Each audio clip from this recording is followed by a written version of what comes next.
Bago natin simulan ng kwento, please like and share the video at huwag na ding kalimutang mag-subscribe.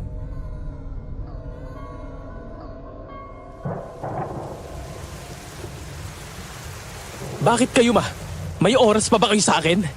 May mga araw pa ba na nagkakasabay man lang tayong dalawa kumain? Puro negosyo na nga lang inaatupag mo Tapos ako last choice mo na lang. Kaya nga tayo iniwan ni Papa dahil wala kang ibang inatupag kundi puro pera at magpayaman. Bastos ka. Hindi mo ba alam na para sa kinabukasan mo kaya ako ginagawa ang lahat ng to? Para mabigyan ka ng maayos at magandang buhay. At isa pa, ang papamuang ng babae kaya niya tayo iniwanan. Walang kinalaman dito ang negosyo at kabuhayan natin. Hindi ko kailangan ng higit pa sa sapat, Ma. Ang kailangan ko yung makasama ka. Yung makapagbakasyon man lang sana tayo sa mga lugar na gusto mo at gusto ko.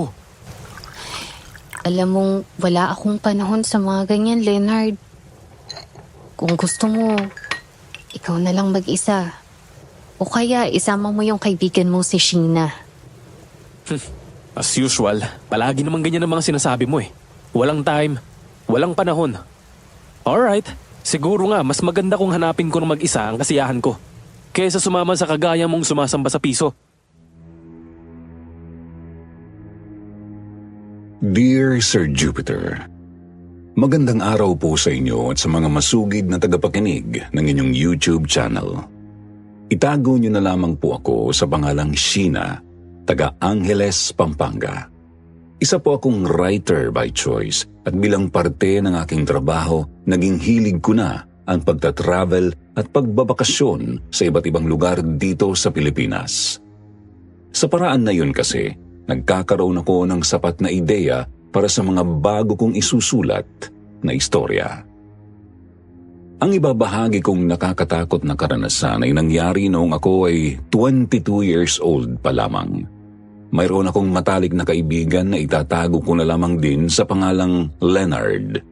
25 years old naman siya that time.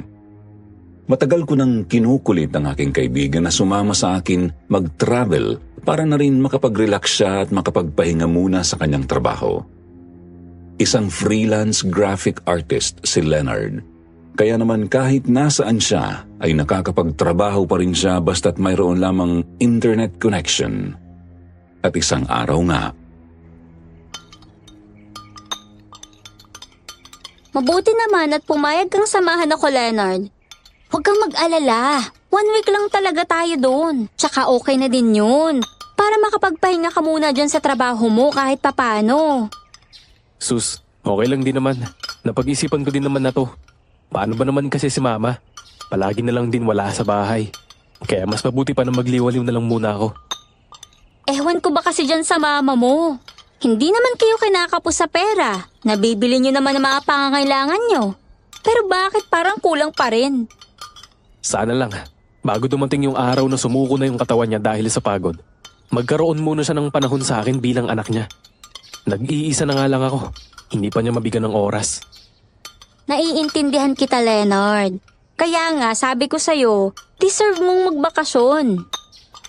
Salamat. Oo nga pala, saan ba yung sinasabi mong lugar na pupuntahan natin? Nakausap mo na ba yung contact person mo dyan?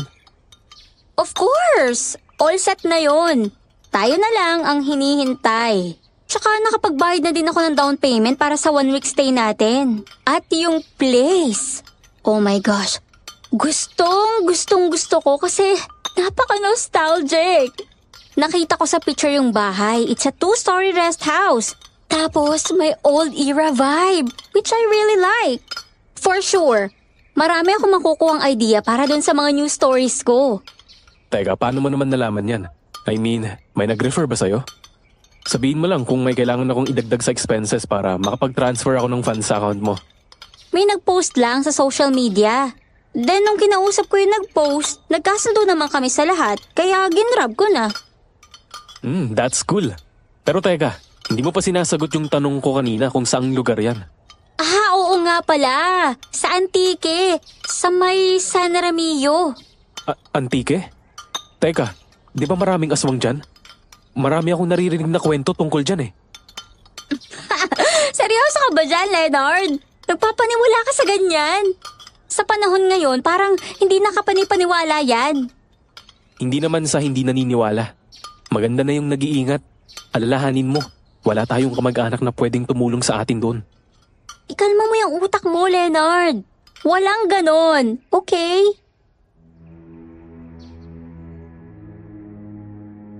At ayun nga, Sir Jupiter, dahil wala naman kaming sinusunod na schedule sa mga trabaho namin, ay maaari kaming magbakasyon anytime, basta may budget.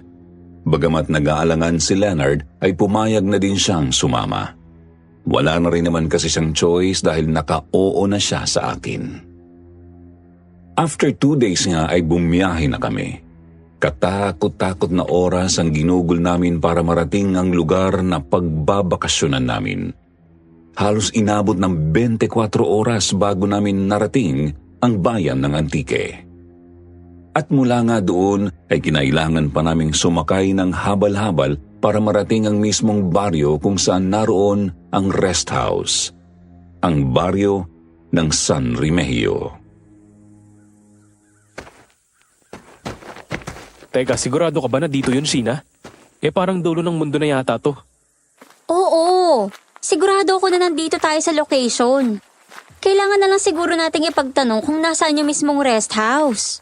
Kasi yun yung sinabi sa akin ng kausap kong matandang babae. Pag nakababa na daw tayo sa habal-habal, pagtanong na lang daw natin. Ipagtanong? Sa palagay mo ba may mapagtatanungan tayo dito? Kahit nga aso, wala. Kumalma ka nga dyan. Wait, parang may maliit na tindahan doon oh. Tara, samahan mo ako. Magtatanong tayo. Sir Jupiter, alam kong mainipin sa biyahe si Leonard. Nasanay kasi siya na palaging nagde-drive lang at hindi siya sanay mag-commute. Lalo pa nga at long travel lang naging biyahe namin, kaya ramdam ko ang inis niya, dala ng matinding pagod. Tao po! Tao po! Magandang araw po, Lolo. Pwede pong magtanong?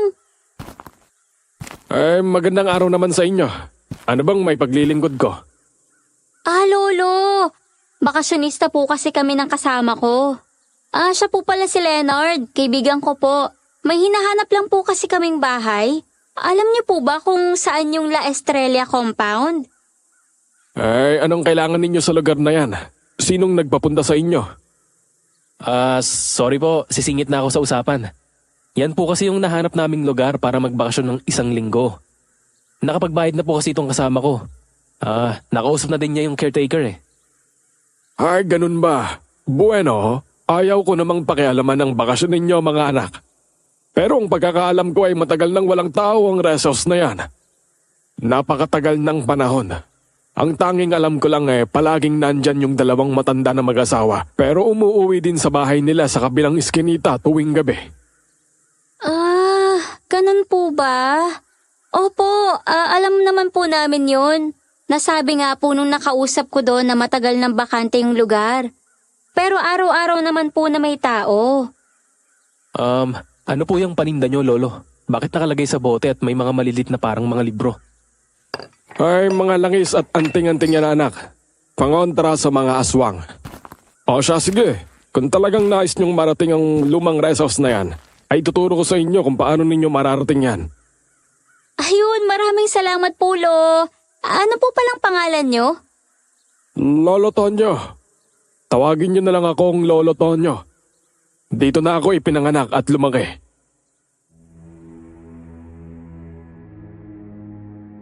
At yun nga, Sir Jupiter, itinuro sa amin ng matandang lalaking nakilala namin na nagpakilalang si Lolo Tonyo kung saan ang eksaktong lugar na hinahanap namin. Bagamat naging palaisipan sa akin ang mga sinabi niya tungkol sa compound, ay hindi ko na lamang muna yun pinansin dahil gusto namin ni Leonard noong mga oras na yun ay mahanap na ang rest house para makapagpahinga na kami mula sa napakahabang biyahe. Tao po? Tao po? Tama pa ba tong ginagawa natin, Sheena? Mukhang wala naman tao dyan Di ba nga sabi ni Lolo Tonyo, caretaker lang ang nandyan? Oo nga. Pero sinabi din niya na tuwing gabi lang umuuwi yung mag-asawa sa bahay nila eh. Hindi pa naman gabi ngayon. So ibig sabihin, nandito pa sila. Kailangan lang siguro natin lakasan ang pagkatok. Subukan mo nga. Ikaw naman ang kumatok. Tao po. Tao po. Nandito na po kami. Anong kailangan nyo? Magandang araw po, Manang. Ako po si Sheena. Siya naman po si Leonard. Kaibigan ko po. Ako po pala yung nakausap nyo para sa isang linggong bakasyon namin dito. Kayong dalawa lang ba? Wala na kayong ibang kasama? Wala na po. Kaming dalawa lang po ng kaibigan ko. Gusto lang po sana naming malaman kung maaari na ba naming magamit po yung rest house. Hali kayo. Sumunod kayo sa akin. Sir Jupiter, ilang minuto pa kaming naghintay sa labas ng malaki at lumang gate ng compound na gawa sa lumang bakal bago kami pinagbuksan ng matanda na nagpakilalang si Lola Perla. At nang buksan niya kami ng gate, naramdaman ko kaagad ang matalim na tingin niya sa amin at tila ba pinag-aaralan ang bawat kilos at galaw namin. Matapos ang ilang minutong pagpapakilala ko sa kanya ay pinapasok niya na rin kami sa loob ng compound. Nang nasa loob na kami, tumambad sa amin ang napakagandang loob at kabuuan ng 2 palapag na gusali. Bagamat bakas ang kalumaan nito ay kitang-kita pa rin ang angat na infrastruktura ng bawat sulok niyon. Nang ilibot ko ang aking paningin ay nakita ko ang malungkot na paligid. Tila ba mayroong napakalungkot na karanasang pinagdaanan ng naturang lugar. Habang manghang-mangha ako na pinagmamasdan ng kabuuan ng compound ay nagulat ako nang may biglang boses ng matandang lalaki ang biglang nagsalita mula sa aking likuran. Tila ba napakalalim ng boses nito at napakaseryoso. Maaari niyong gamitin ang lahat ng gamit na naririto. Habang nandito kayo, maliban lang sa parting likuran ng compound, huwag ninyong tatangkain pumunta doon. Lalong-lalo na sa lumang balon na nasa kalagitnaan. Bakit po? Ano pong meron sa balon na yun? Narinig niyong sinabi ko. Huwag ninyong lalapitan ang balon na yun kung ayaw ninyong mapahamak. Perla, maaari niyo akong tawaging Lola Perla. Siya naman ang asawa ko, si Pancho. Kami ang mga tagapangalaga nitong rest house. Ngunit sa gabi ay umuwi din kami sa bahay namin at bumabalik na lang ulit sa umaga. Kaya sa gabi pa lang ay sabihin niyo na ang mga kailangan ninyo para maasikaso at may handa na namin. At isa pa nga pala, ayaw ni Pancho ng maraming tanong at masyadong mausisa. Kaya kung anong sasabihin niya na patakaran dito sa loob ng compound ay sundin niyo na lamang. Halika kayo at isasama ko kayo sa magiging kwarto ninyo. Lola Perla, nasa na po yung may-ari ng rest house na ito? Bakit po iniwan na lang nila? Sayang naman po, napakaganda pa naman ito. Matagal nang inabandona ng mga may-ari ang bahay na ito at wala na din kaming balita tungkol sa kanila. Sir Jupiter, sa unang araw pa lamang namin doon ni Leonard ay kakaiba na agad ang aking naramdaman. Ngunit tila ba mas lalo akong naging interesado sa lugar. Pakiramdam ko ay mas marami pa akong matutuklasan sa mga susunod na araw na pamamalagi namin doon. At isa pa sa nagbigay sa amin ng isipin ay ang tungkol sa balon na sinabi nila sa amin. Hanggang sa... Kapag may kailangan kayo, sabihin niyo kaagad sa amin habang nandirito kami. Umuwi kami sa bahay namin pagpatak ng 7:00 ng gabi. Kaya kayong dalawa lamang ang tanging may iwan dito. Sige po, Lola Perla. Sa ngayon po parang wala naman po kaming kailangan. Sasabihan na lang po namin kayo kagad. Teka po, may malapit po bang tindahan dito? Tsaka wala po bang internet dito? Ano ka ba naman, Leonard? Nasa sulok tayo ng daigdig tapos naghahanap ka ng internet. Wala nun dito. Kapag may nais kayong ipabili ay ipasabay niyo na lang sa amin sa gabi para madala na namin dito kinabukasan. May kailangan pa ba kayo? Wala na po muna sa ngayon, Lola. Sige po, baka po may gagawin pa kayo. Mag-aayos na din po kami ng mga gamit namin ni Leonard. Nang makaalis si Lola Perla sa harapan namin ay agad na nga naming inayos ang aming mga gamit sa kanya-kanya naming mga silid. Magkatabi ang silid namin ni Leonard. Nagpaalam na din siya sa akin na mag-aayos na muna ng mga gamit sa kanyang silid. Habang nag-aayos ng aking mga gamit ay nakasagap ako ng masangsang na amoy na tila ba patay na hayop. Binuksan ko ang bintana ng kwarto upang makalabas ang di kanais-nais na amoy. Ngunit laking gulat ko nang pagbukas ko nito ay may isang ibon na direktang lumipad sa mukha ko.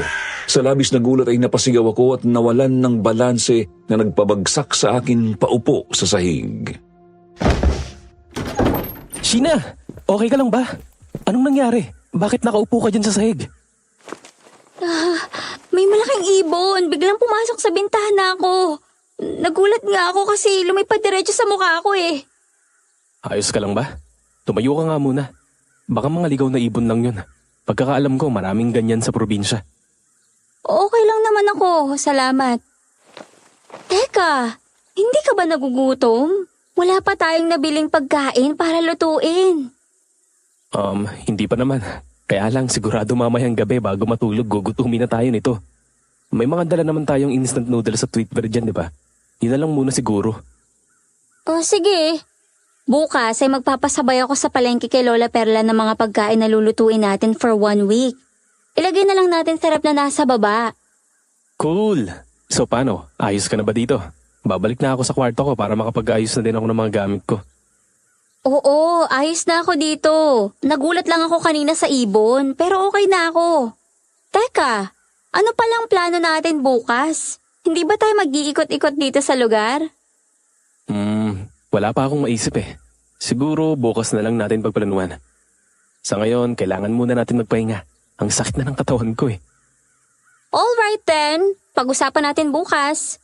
Kung kailangan mo ng food, nandito lang sa kulay blue na maleta ha. Pinagsama-sama ko na dyan yung mga instant food natin. Pumasok ka na lang dito mamaya kapag gusto mong kumuha, okay? At yun nga ang naganap sa amin noong unang araw namin sa rest house, Sir Jupiter. At dahil nga mga pagod kami sa biyahe ay mas ninais na lang muna naming magpahinga at matulog. Kinabukasan. Leonard, gising na. Mag-almusal na tayo. Kagabi ka pa hindi kumakain. Nagugutom na din ako. Wala dyan ang kaibigan mo. Nasa labas, nagpapahangin. Maaga siyang nagising kanina. Oo nga pala, sasaglit kami ni Pancho sa bahay ngayon. May nais ba kayong ipabili? Opo sana, Lola. Kung okay lang po sana, magpapabili po kami ng para sa 1 linggong stocks. Kasi mukhang mahihirapan kaming lumabas dito at wala kasing mga tindahan. Mabuti kung ganun. Sige. Akin na ang pambili at nang makalakad na kami. Mabuti at hindi pa kami nakakaalis. Sir Jupiter, iniabot ko kay Lola Perla ang perang ipambibili niya ng pagkain para sa stock namin sa loob ng 1 linggo. Sinabi ko rin na siya na ang bahala kung ano ang mga bibilhin niya sapagkat sanay naman siyang mamili. Maya-maya nga ay narinig ko na pinaandar na ni Lolo Pancho ang tricycle niya upang umalis. Ako naman ay hinanap na si Leonard sa labas kung saan siya nakita ni Lola Perla na nagpapahangin. Hindi ka pa ba nagugutom, Leonard? Ang aga mo yatang nagising Teka, nakatulog ka ba? Parang nangingitim yata yung mga eye bags mo. Medyo nagugutom na nga ako. Hinihintay lang kitang magising. Ayaw ko namang istorbohin ka para lang kumuha ng makakain sa kwarto mo. Tsaka hindi ako nakatulog eh. Namamahay siguro ako. Pero ngayon lang to. Sigurado mamayang gabi makakatulog na ako ng maayos. Ganito lang talaga ako pag sa ibang bahay natutulog. Normal naman yan sa tao kapag hindi sanay matulog sa ibang bahay. Maski ako, ganyan din minsan. Oo nga pala, nagpasabay na ako kay Lola Perla sa palengke para sa 1 week food stock natin. Ayos! Tara, kumain na muna tayo. Nagugutom na talaga ako eh. Pagkatapos natin kumain, mag-ikot-ikot na muna tayo dito sa lugar. Para naman makapag-explore tayo habang nandito. Sa tingin ko, marami pa tayong makikitang kakaiba dito. Yan nga din ang plano ko. Para magkaroon na ako ng idea sa mga susunod na plano kong stories. Pero sa ngayon, tara, kumuha na tayo na makakain at dito na lang tayo kumain. Ang sarap ng hangin dito eh. At dahil nga hindi pa dumadating sila Lola Perla ay puro instant food lang muna ang pinagsaluhan naming magkaibigan. Tiniyak ko naman sa kanya na makakakain na kami ng maayos sa pananghalian. Matapos nga naming kumain ay nagpasya na kaming libuti ng buong compound ng La Estrella, Sir Jupiter. Laking pagkamangha namin nang masiguro na talaga palang malawak ang lugar na ito, lalo na sa bandang likuran. Napapalibutan ito ng mga mahogany tree at mga bulaklak na halatang iningatan at patuloy na inaalagaan. Sa bandang dulo naman ay ang lumang groto na walang nakalagay na imahe. Nang mapadpad kami sa bandang kalagitnaan ng lugar ay nakakita kami ng parang bilog na animo isang manhole at nakatakip ito ng bilog din na lumang puting bakal. Saglit kaming napatigil ni Leonard bago napatanong ako sa kanya. Leonard, naalala mo ba yung sinabi sa atin kagabi ni Lola Perla? Ha? Alin ba dun?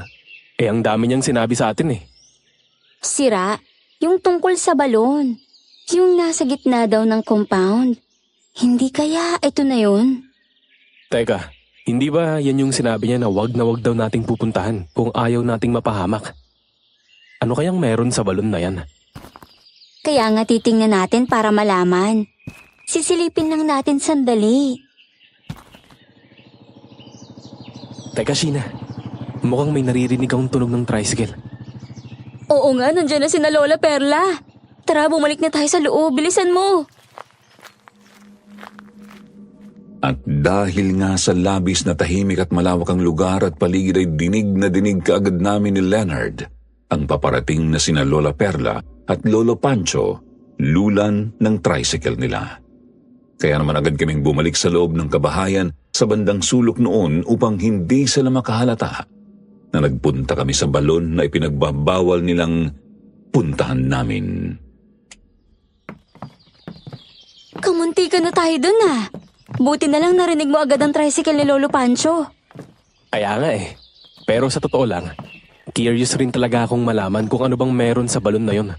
Kasi nung tinanong ko si Lolo Pancho kahapon, wala naman siyang ibang sinabi, maliban na huwag daw tayong pupunta doon kung ayaw nating mapahamak. Pero hayaan mo, mamayang gabi pag umalis na sila, silipin natin yung balon. Tingnan natin kung anong nakalagay. Teka, wala bang mga CCTV dito? Baka hindi natin alam, nakikita na pala nila yung ginagawa natin.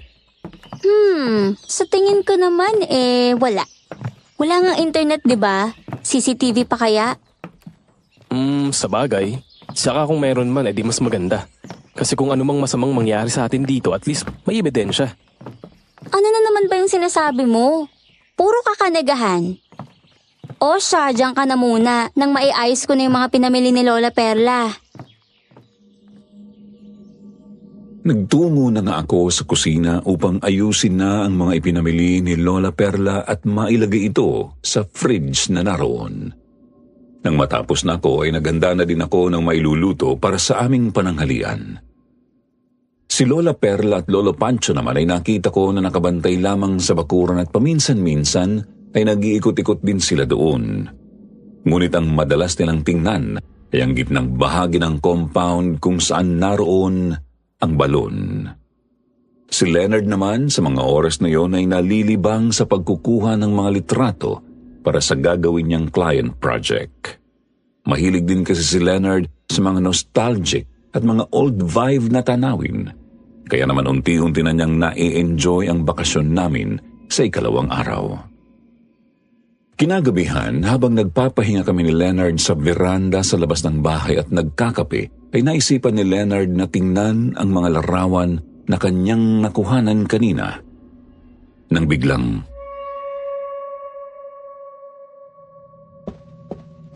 Sheena! Tingnan mo tong isang picture na nakuhanan ko. Parang may kakaiba sa background. Ha? Anong kakaiba? Patingin nga. Sir Jupiter, nang ipakita nga sa akin ni Leonard ang larawan ay halos hindi ako makapaniwala at kamuntik ko pang maitapon ang kanyang cellphone. Malinaw na malinaw sa larawan ang isang matandang babae na kulubot ang muka at mahaba ang buhok at nanlilisik ang mga mata na nakatingin sa lens ng kamera na tila ba siya ang subject ng picture. Ang nais talagang kuhanan ng larawan ni Leonard ay ang puno ng mahogany na tila paletrang Y ang hugis ng magkahiwalay na sanga. Ngunit sa likod ng puno ay tila nakasilip doon ang matanda na nakita nga namin sa larawan. Teka, Leonard. Sigurado ka ba na walang tao kanina sa likod ng puno na yon ang pinicturan mo? Ano ka ba naman, Sheena? Sa palagay mo, sino pa bang ibang tao na pwedeng makasama natin dito? Malinaw naman na tayong 4 lang dito kasama si Lola Perla at Lolo Pancho.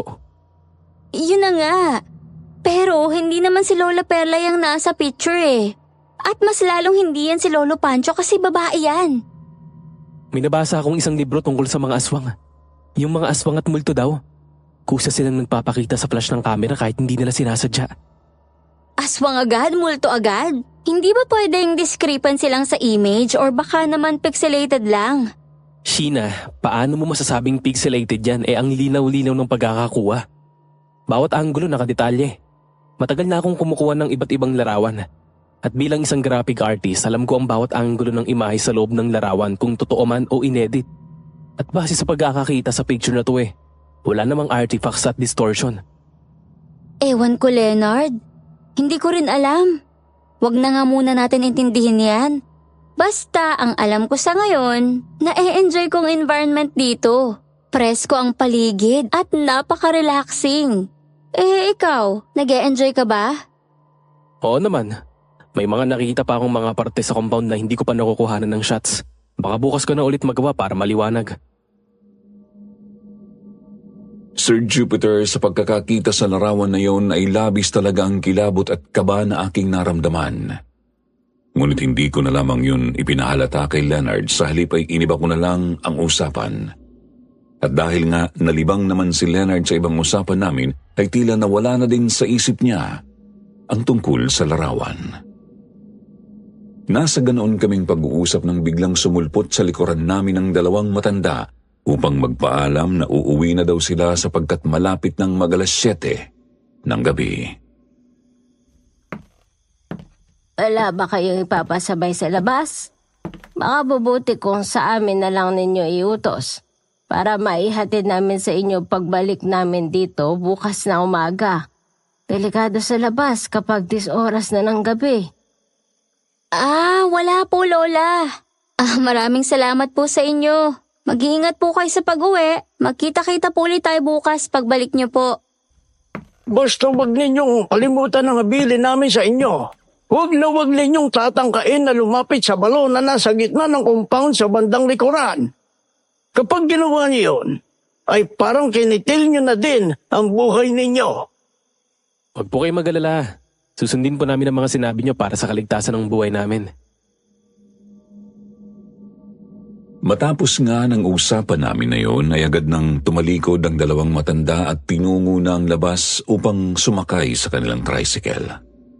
Ilang saglit lang ay narinig na namin ni Leonard ang pag-andar niyon. Nang makaalis na sila Lola Perla ay sabay pa kaming nagkatinginan ni Leonard. Batid naming pareho sa mga utak namin kung ano ang nais naming gawin ng mga oras na yon. At iyon ay ang pangangahas na silipin at tingnan ang balon na ipinagbabawal. Hanggang sa isang mabahong katotohanan ang aming natuklasan. Oh, dahan-dahan lang ha, baka matapa ka. Itapat mo yung ilaw sa nilalakaran mo. Wait nga, ang dilim naman kasi. Bakit pa kasi naisipan pa nating gawin to?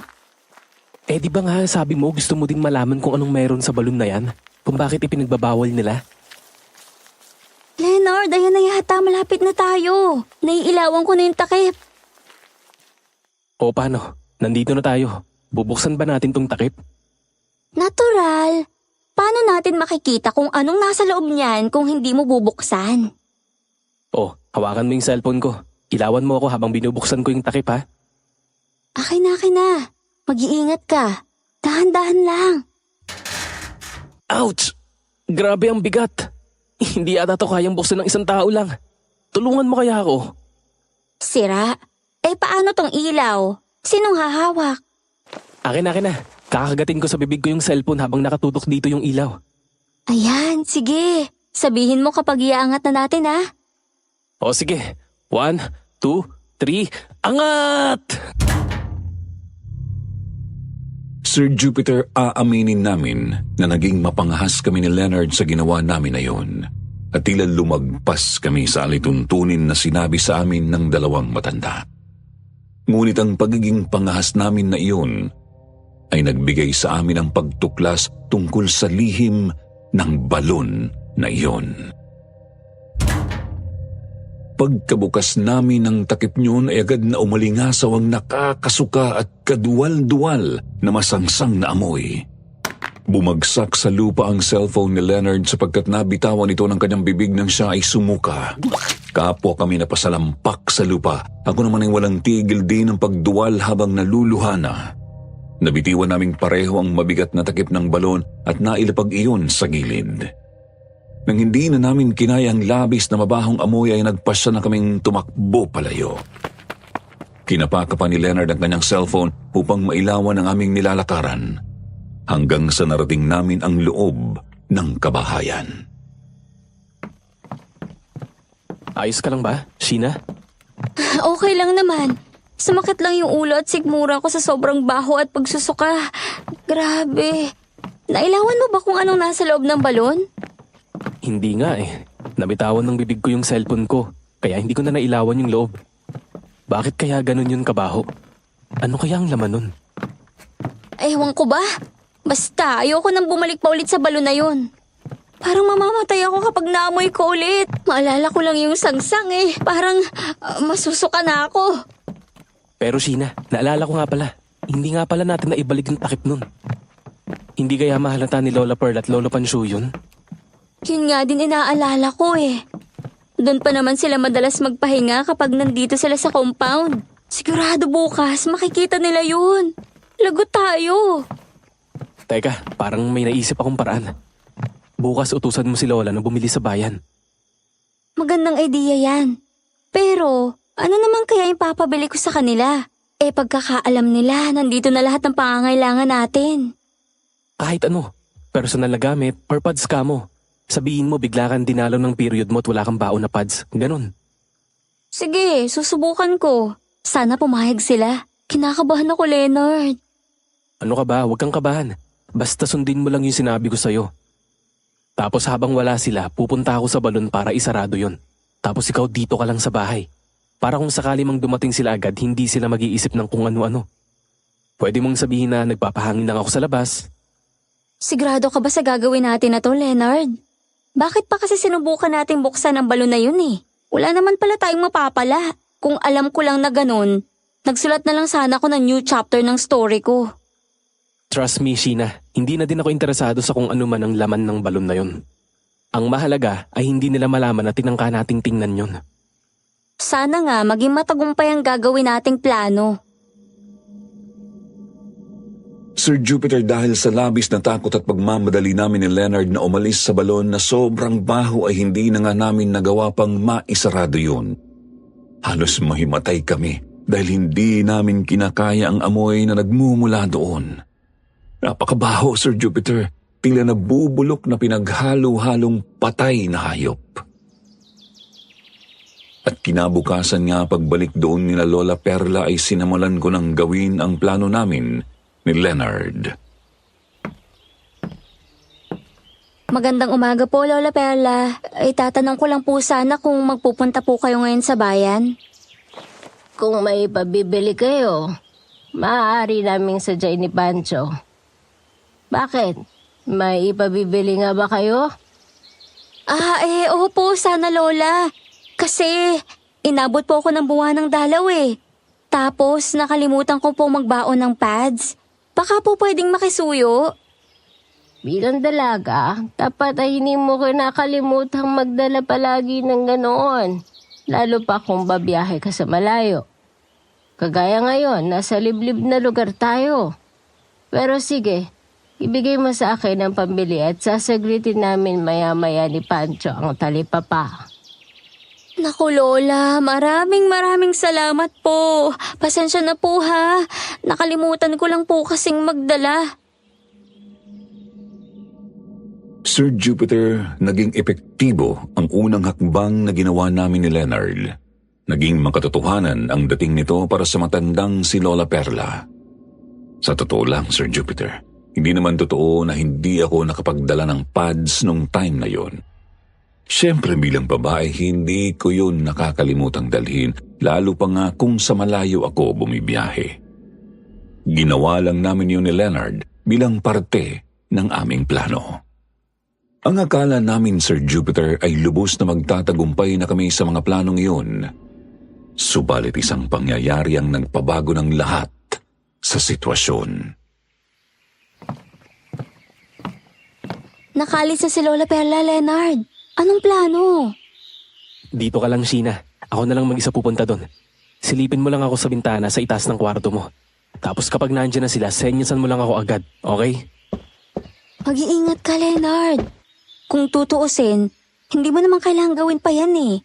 Hindi naman na siguro nila makikita yan. Baka madamay ka kapag nakita nila na sumubay tayo sa palatuntunan nila. Siguradong tayong dalawa pag-iinitan nila. At ayaw kong madamay ka dun. Maraming salamat, Leonard. Mag-ingat ka, please. Ayoko mawala ng kaibigan. Shh!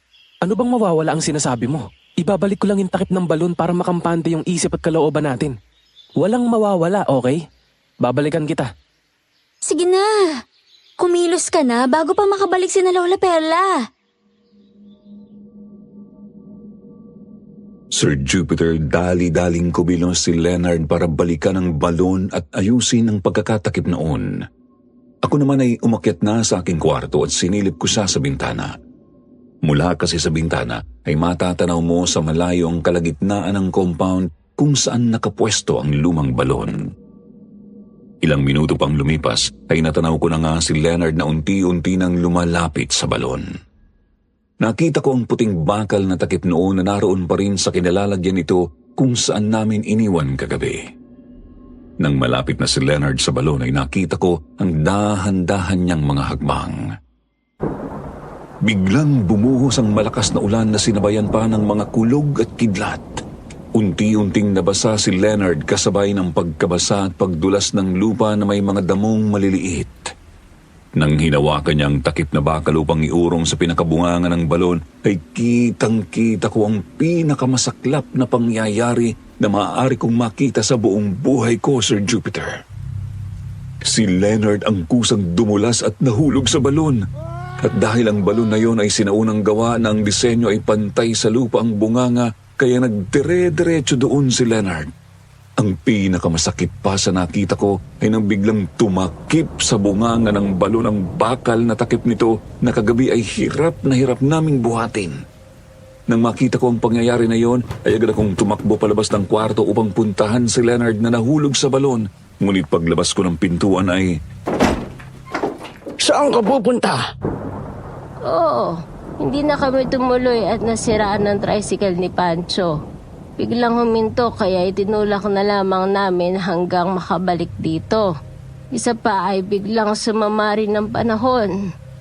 Lalabas lang po sana ako. Magpapahangin po sa likuran ng compound. Magpapahangin sa lakas ng ulan na ito.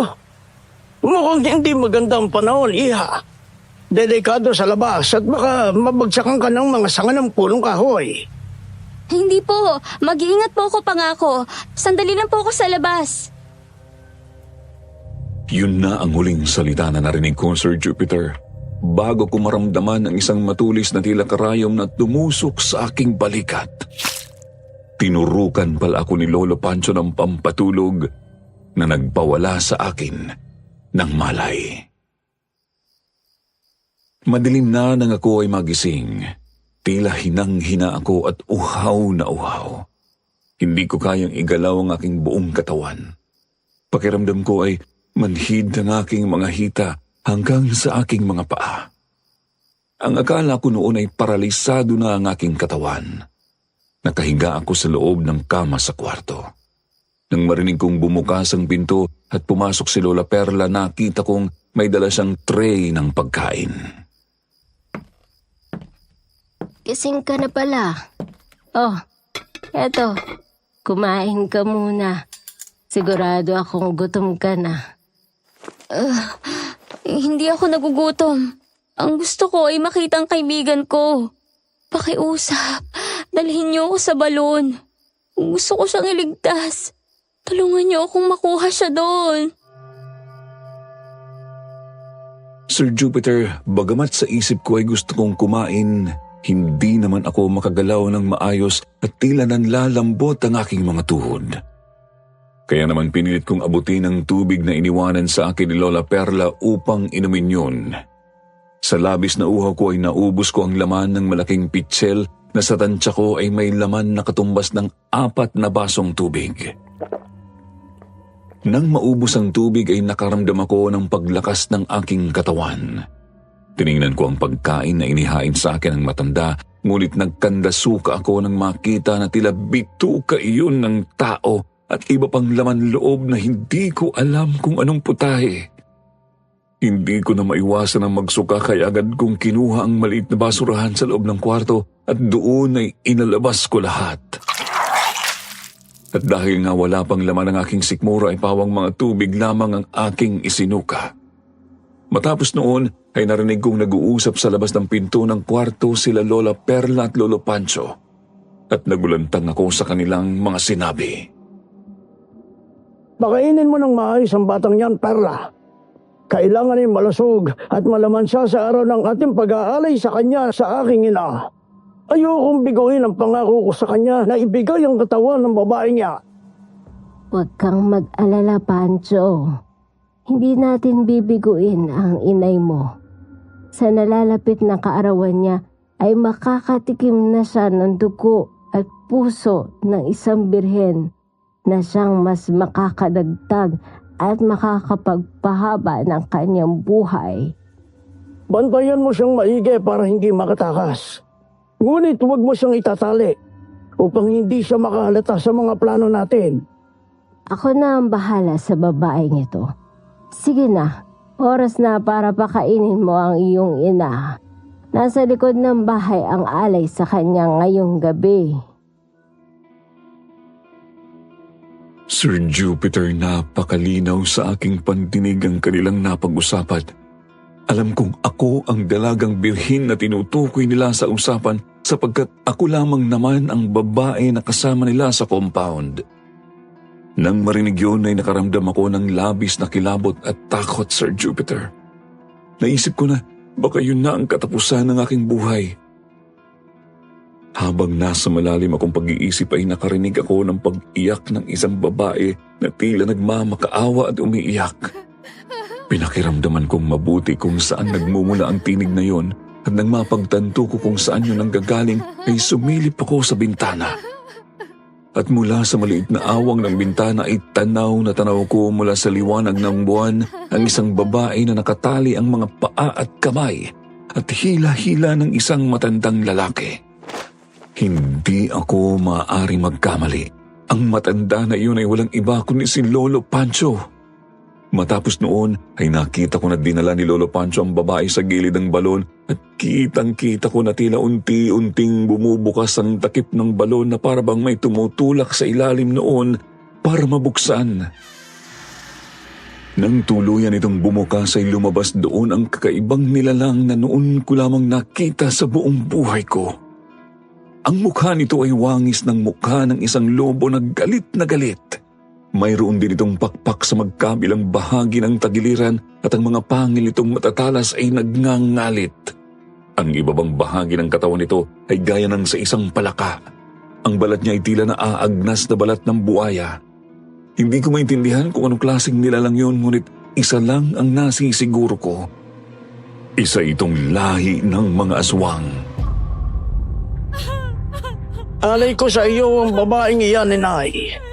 Magpakabusog ka at huwag kang magtitira. Sa nalalapit na kaarawan mo ay may nakahanda kaming alay para sa iyo na tiyak na magugustuhan mo at makakadagdag ng buhay mo.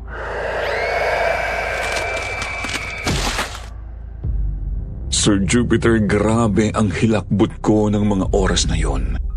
Umiiyak na ako sa labis na takot, lalo pa nang makita kong nilamon ang buo ng aswang na yun ang katawan ng babaeng nagsisisigaw at nagmamakaawa matapos ay muling bumalik sa loob ng balon ang naturang aswang.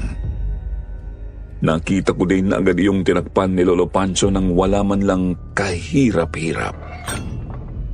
Halos humagulgul ako sa iyak sapagkat tanaw na tanaw ko ang buong pangyayari.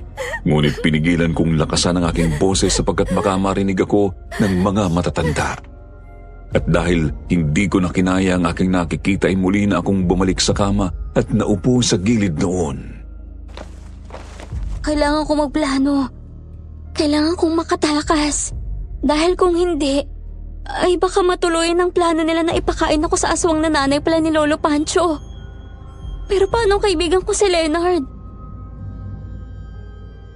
Sa isipin na yon, Sir Jupiter, ay mas lalong lumakas ang mga luha na nag-uunahan na tumulo sa mga mata ko. Wala na ang aking napakabuting kaibigan na si Leonard at ang pinakamasakit na katotohanan ay nang naging pain siya sa aswang para matugunan ang gutom nito ng araw na yun. Nasa ganun akong pag-iisip nang narinig kong may kumakatok sa pinto ng kwarto. Hiha, buksan mo ang pintuan. Nais lang namin magpaalam sa'yo. Uuwi na muna kami at pabalik na lang kami bukas. Gusto ko nang magpahinga. Huwag niyo na po akong istorbohin. Magpalakas ka, Iha. Kailangan mong maging malakas at malusog. Kailangan ka namin sa mga susunod na araw. Mga walang hiya kayo! Hayop! Mga demonyo! Sa labis na galit ko sa kanila ay tanging mura na lamang ang naisagot ko. Hindi ko sila nais na makausap. Ni ayaw kong mapalapit sa kanila. Pakiramdam ko ngayon pa lang ay unti-unti na akong namamatay. Matapos kong isigaw ang masamang salita na iyon ay narinig kong magkasabay na nagtawanan ng malakas ang mag-asawang matanda. Tila ba't tuwang-tuwa ito sa tagumpay ng kanilang kasamaan. Sa galit ko ay dinampot ko ang mga nakadisplay sa maliit na lamesa na nasa tabi ng kama at isa-isang ibinato iyon sa nakasaradong pintuan ng kwarto habang labis ang aking paghihinagpis. Sa pagod ay hindi ko namalayan na nakatulog na pala ako. Ngunit nagising ako bandang 2:00 ng madaling araw nang marinig ko ang ingay ng tricycle ni Lolo Pancho. Nang sinilip ko ang bintana ay nakita ko na doon niya inihinto sa tabi ng balon ang kanyang tricycle. Maya-maya, nakita kong inilabas niya doon ang katawan ng isang lalaki na wala ng buhay. At nakita ko din na mabilis yung sinagpang ng aswang na lumabas mula sa loob ng lumang balon. Isang kisap mata lang, nagkahiwa-hiwalay ang katawan nito at nagkalat sa sahig ang mga tira-tirang laman loob. Para sa iyo ang alay namin na ito, inay. Nawa ay busugin ka ng labis at magsilbing karagdagan ng iyong buhay ang katawan ng lalaking ito. Hindi kami magsasawa at mapapagod na hatiran ka ng iyong makakanin gabi-gabi.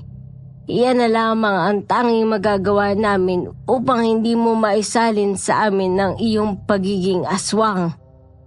At sa wakas ay nalalapit na ang iyong kaarawan, kaya labis ng aming pagdiriwang sapagkat ang laman at dugo ng aming biyag na si Sheena ay mapapasina sa lalong madaling panahon.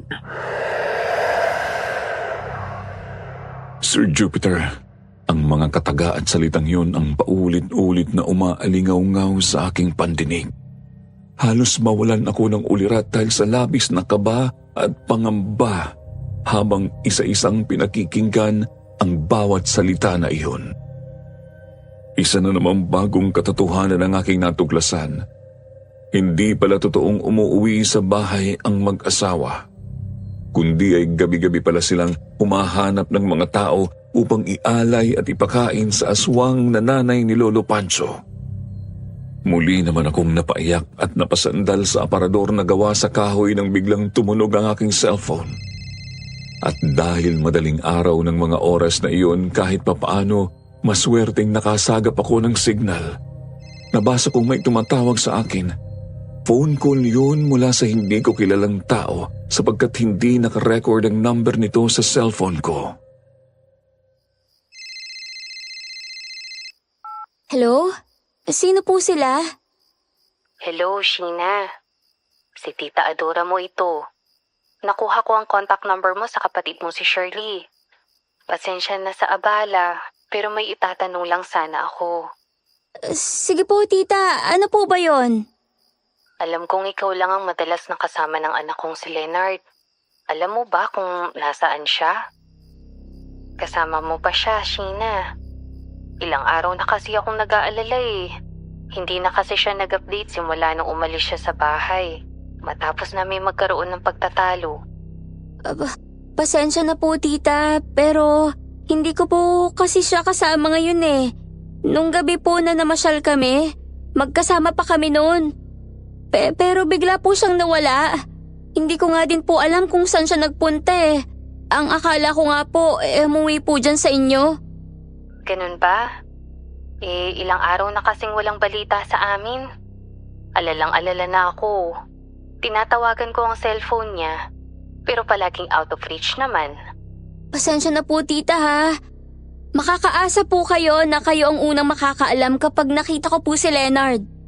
Yes, Iha. Please. Ilang gabi na akong hindi makatulog at hindi makakain ng maayos. Mahal na mahal ko ang anak ko. Sana ay nasa maayos siyang kalagayan ngayon. Sige, Sheena. Pasensya ka na sa istorbo. Salamat sa pagsagot ng tawag ko. Bye. Patawad, Leonard. Patawad, mahal kong kaibigan. Sir Jupiter, matapos ang usapan namin na yun, ng nanay ni Leonard ay muling namalisbis sa aking mga mata ang masasaganang luha. Alam kong maraming nakikinig ngayon ang magagalit at maiinis sa akin dahil nagsinungaling ako sa nanay ng aking kaibigan. Subalit sa totoo lang po, hindi ko pa kasi alam kung paano ko sasabihin sa kanila ang buong pangyayari. Hindi ko alam kung paano sisimulan at kung anong tamang salitang sasabihin na hindi sila masasaktan at magugulat.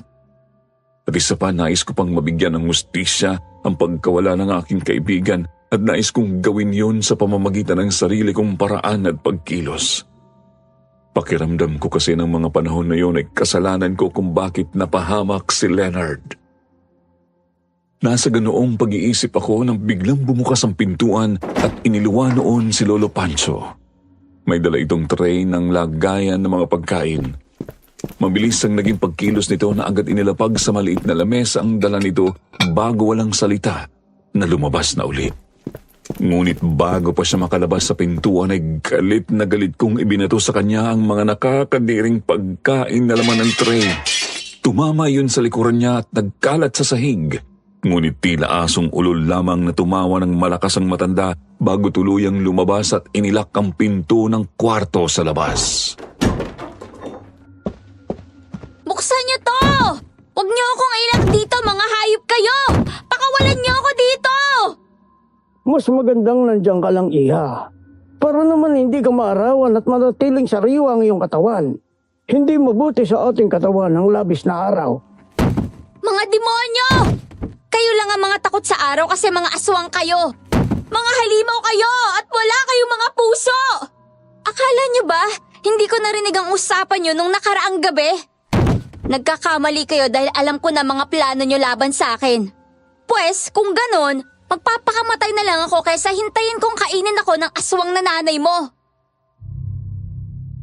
Ang palitan ng salitang yon, Sir Jupiter, ay sa pagitan ng nakasaradong pintuan ng kwarto.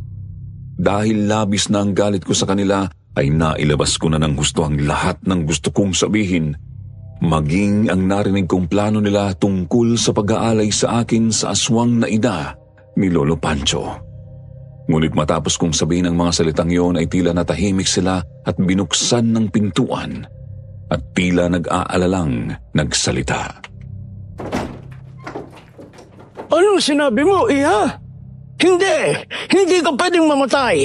Kailangan mong manatiling buhay hanggang sa dumating ang araw na ialay ka na namin sa aking ina. Sapagkat walang silbi ang katawan ng patay para gawing alay sa kanya. Pues kung ganon, bigyan niyo po ako ng kalayaan para hindi ko maisipan na patay ng aking sarili. Tandaan niyo, hindi na ako natatakot mamatay. Mas gugustuhin ko pa yon kaysa makain ako ng aswang mong nanay. Anong kalayaan ba ang nais mong ibigay namin sa'yo, Iha? Sige, sabihin mo at pagbibigyan ka namin. Marami. At nais kong lahat yon ay sundin niyo.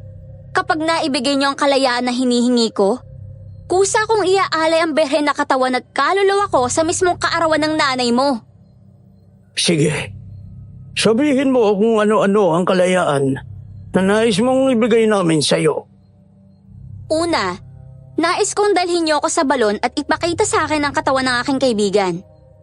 Pangalawa, nais kong malayang makakilos dito sa loob ng compound na walang nakikialam sa akin. At ikatatlo, hainan niyo ako ng pagkain ng isang normal na tao. At hindi kagaya ng mga pagkain na madalas niyong ibigay sa akin. Ilang araw na akong hindi ko makain. Sa palagay niyo ba magiging malusag ang katawan ko hanggang sa pagdating ng kaarawan ng aswang na yon? Mas gugustuhin ko na lang ding mamatay sa gutom kaysa ipakain ang berhing kong katawan sa matakaw na nanay mong aswang. Sige, maaari naming ibigay ang lahat ng iyong hinihiling. Ngunit tutupad ka sa usapan na handa mong iaalay ang iyong sarili sa mismong araw ng aking ina. Kung masusunod ng maayos sa mga kondisyon ko, kusa kong iaalay ang aking sarili sa iyong aswang na ina. Oo, Sir Jupiter. Yun ang pinakahuling alas na alam kong magagamit ko para makatakas sa kanila. Ang linlangin sila at bigyan ng pag-asa sa kaisa-isang bagay na hinihiling nila. Ang ialay ako sa aswang. At dahil sa naging ganun nga ang kondisyon ko ay dinala nga nila ako sa harap ng balon at ipinasilip sa akin ang laman yon gamit ang malaking flashlight. Subalit sa laking pagtataka ko ay tila walang laman ang ilalim ng balon na yon at sa pagkakatansya ko, hindi naman yun labis na kalaliman. Tila kasya lamang doon ang dalawang tao. Kaya naman agad kong nakita ang ilalim nito na pawang mga putik lamang ang laman. Sir Jupiter, halos ika-4 na araw pa lamang noon ng isang linggong bakasyon sana namin ni Leonard na nauwi sa madilim na trahedya. Ngunit hindi ko pa rin nais na umalis hanggat hindi ko nabibigyan ng hustisya ang aking kaibigan. Kahit sukdulang buhay ko pa ang maging kapalit. Hanggang isang araw. Hello, Tita Adora. Mabilis ang tawag lang po ito dahil tsumetsyempo ako sa signal, Tita. Sasabihin ko po sa inyong totoo. Hindi po totoo na hindi ko kasama si Leonard. Anong sinabi mo? Diyos ko, salamat sa Diyos at kasama mo siya. Pero bakit hindi mo sinabi sa akin ng totoo nung una akong tumawag sa'yo? May problema ba, Sheena? May nangyari ba sa anak ko? Hindi ko po alam kung paano ko sasabihin sa telepono. Ngunit kung makakapunta kayo dito, sana magawa niyo po ng paraan upang sama-sama nating harapin ang hustisya ng pagkawala ni Leonard. Hustisya? Anong ibig mong sabihin, Sheena? Nasaan kayo? Sabihin mo sa akin kahit nasan kayong lupalo, pupuntahan ko kayo. Utang na loob, sabihin mo sa akin, Sheena. Dito sa Antique, Tita. Barrio San Remigio La Estrella Compound. Ite-text ko po sa inyo ang kompletong detalye kung paano kayo makakarating dito at dito na lang po tayo mag-usap, Tita. Tapatin mo muna ako, Sheena. Buhay pa ba ang anak ko o patay na? Tita, huwag po kayong mabibigla. Patay na po si Leonard. Kailangan niyo po magpunta dito sa lugar kung nasan ako para malaman niyo po ang lahat ng nangyari. Sir Jupiter, matapos kong sabihin ang salitang yon ay agad ko nang tinapos ang tawag dahil hindi ko na kaya ang awa nang unti-unti kong naririnig ang pag-iyak ni Tita Adora. Naiintindihan ko ang nararamdaman niya ng mga oras na yon. Yung tipong clueless ka sa mga nangyari. Tapos yung matagal mo nang hinahanap na anak ay malalaman mo na lang na patay na at hindi mo na kailanman makikita pa. Nang kinagabihan, muli kong nakita sa bintana ang pag-aalay nila Lolo Pancho at Lola Perla sa aswang. Tila naging normal na lang sa akin ang lahat kapag nakikita ko yun. Hindi na din sumasagi sa isip ko ang tungkol sa plano nilang pag-aalay sa akin para sa kaarawan ng aswang. Sapagkat batid ko sa sarili ko na mayroon na akong plano. Planong buwagin sila bago pa man dumating ang takdang araw na yun. Iha, aalis na muna kami ni Pancho. May pupuntahan kaming kasal ng isa sa aming kamag-anak sa Barrio Valderrama. Ikaw na muna ang bahala dito. Tandaan mo, huwag na huwag kang magpapagutom dahil hindi ka maaaring mamatay sa gutom. May kasunduan tayo. Baka nakakalimutan mo. Naipagluto ko na ni Perla ng mga pagkain. Nasa loob na ng rep. Ikaw na ang mag-init. As if may pakialam ako kung saan kayo pupunta. Sige na, makakalis na kayo. Huwag na sana kayong bumalik pa.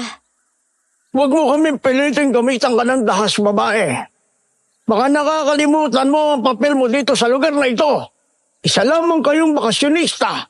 Kaya wala kang karapatang bastusin kami dito. Bakasyonista? Sa palagay ba ninyo naging masaya yung lintik na bakasyon namin dito? Baka nakakalimutan ninyo. Dito sa loob ng compound yun namatay ang kaibigan ko. Kaya kung tutuusin, maaari kayong managot sa mga otoridad. Tinatakot mo ba kami? E di umalis ka. Magsumbong ka sa mga pulis. Tingnan lang natin kung ano magagawa nila. Baka habang nasa gate pa lang sila nitong compound, wasak na ang mga utak nila. Hindi ako aalis dito hanggat hindi ko nakukuha ang katarungan ng pagkamatay ng kaibigan ko. Mamamatay ka lang, iha. Pero malabo mong makakamit ang katarungan na sinasabi mo. Dahil bago mangyari yun, tapos ka ng papakain ni inay. At hindi ka na makakatanggi pa. Dahil mayroon tayong kasunduan. Tingnan lang natin. Hindi ako basta-basta susuko hanggang sa makamit kong hustisya laban kay Leonard. Halika na nga, Pancho. Huwag mo nang pagkakausapin ng babae na yan. Wala naman tayong dapat ipaliwanag sa kanya dahil may usapan na tayo at pumayag siya doon. Sir Jupiter, kung tutuusin ay maaari naman akong umalis na doon kahit hindi ko natapusin ang aking 1 linggong bakasyon. Isa pa, hindi ko na din naman nararamdaman ang saya at vibe ng bakasyon. Pakiramdam ko nga nagpakulong lang ako sa isang malayong lugar at itinapon kung saan. Subalit mayroon kasi akong orihinal na misyon at nais makuha. At yun ay walang iba kundi ang maipaghiganti ang aking kaibigan na si Leonard. Kasama ng hustisya niya at hustisya na din para sa mga inosenteng tao na naging alay nila sa aswang na ina ni Lolo Pancho. Nang makaalis sila ay kaagad akong naghalungkat sa loob ng kabahayan, mula sa mga nakalantad na gamit hanggang sa mga nakatago sa pinakasulok. Ngunit isang silid ang nakita ko na nakalak at hindi ko mabuksan. Subalit sa pagpipilit kong pihitin ang seradura nito ay himalang nagbukas ito at tumambad sa aking paningin ang isang mahabang lamesa na tila higaan ng mga pasyente sa ospital. Agad kong nalanghap ang kakaibang amoy at malansa na tila amoy dugo at dumi ng tao na pinaghalo. Sa kaliwang bahagi noon ay nakita ko ang iba't ibang klase ng hiringgilya na ginagamit sa pagbabakuna. Bigla kong naalala ang itinurok sa akin noon ni Lolo Pancho. Tinitigan ko ang ilan sa mga iyon at kinuha ko ang pinakabagong botelya na may katamtamang laki ng hiringgilya. Nang ibaling ko ang aking paningin sa kabilang panig ay nakita ko na tila may nakabalot na puting kumot. Nang hawiin ko yun ay bumulaga sa akin ang bangkay ng isang babae na duguan at tila pinagtahi-tahi ang mukha nito. Sa labis na takot ay kamuntik na akong mapasigaw at nagmamadali akong lumabas ng silid at sinarado iyong muli. Humihingal akong napasandal sa dingding sa labas ng kwarto habang nakatingala nang tumunog ang aking cellphone. Napasigaw naman ako sa gulat at muntik ko pang mabitiwan ang hawak kong bote at hiringgilya. Hello, Sheena? Ako ito, si Tita Adora mo. Pasensya ka na sa akin nung nakaraan ha. Masyado lang ako nag-alala sa anak ko. Sana maintindihan mo ko. Bilang isang ina, natural sa akin na mag-alala sa kanya. Huwag niyo na muna pong isipin yung tita. Ang mahalaga po, pilitin niyo pong makarating dito para maayos nating lahat at mabigyan ng hustisya si Leonard. Bukas na ang flight ko papuntang Kalibo. Wala kasing available na flight kaya nagpabukas na lang ako. Pero Sheena, pasensya na ha. Kukulitin na talaga kita. Sinong gumawa nun sa anak ko? Tita, tatapatin na po kita. Hindi ko alam kung maniniwala ka o hindi. Pero bilang ina ni Leonard, karapatan mong malaman to. Tita Adora, hindi tao ang kalaban natin kundi isang aswang. Aswang? Sigurado ka ba dyan sa sinasabi mo, Sheena?